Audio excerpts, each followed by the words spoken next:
खामगाव शहरात 16 मार्चच्या मध्यरात्री रेल्वे स्थानक प्रवेशद्वाराजवळ लोकशाहीर अण्णाभाऊ साठे यांचा अर्धकृती पुतळा बसवण्यात आला। हा पुतळा अनधिकृतपणे बसवण्यात आल्याचं सांगत पुतळा हटवण्यासाठी प्रशासनाकडून अनेक प्रयत्न झाले, परंतु समाज बांधवांनी या ठिकाणी तीव्र आंदोलन छेडले आणि कारवाईला विरोध केला। प्रशासनाचे सर्व प्रयत्न त्यांनी हाणून पाडले।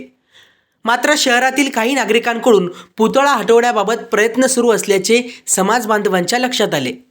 त्यामुळे 23 मार्च रोजी समाजाचे नेते परिमल कांबळे यांच्या नेतृत्वात एसडीओ कार्यालयावर दुपारी मोर्चा काढण्यात आला। खामगाव एसडीओ डॉक्टर रामेश्वर पुरी यांना सदर पुतळा ज्या ठिकाणी स्थापित केला आहे तो त्याच ठिकाणी राहू द्यावा अशी मागणी करण्यात आली। त्याबरोबरच पुतळ्याचे संरक्षण आणि सुशोभीकरणासाठी नगरपालिका आणि महसूल प्रशासनाची बैठक घ्यावी अशी सुद्धा मागणी त्यांनी निवेदनाद्वारे केली आहे।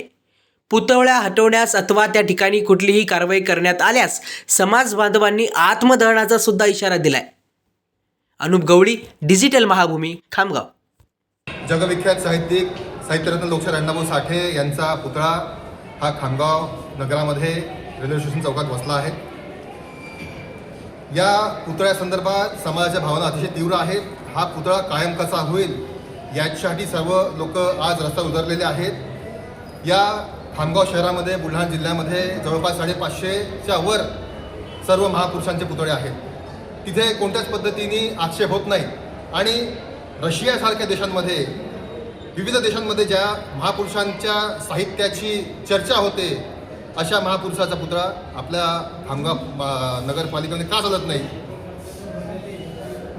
अण्णाभाऊ साठे यांचा पुतळा जो आता बसलेला आहे तो त्या ठिकाणी कायम राहायला पाहिजे ही खामगावातील सर्व समाज बांधवांची तीव्र भावना आहे। आम्हाला काही कुणकुण लागली आहे काही गुप्त सूत्रांमधून की हा पुतळा आज काढण्याचा काही लोकांचा प्रयत्न आहे।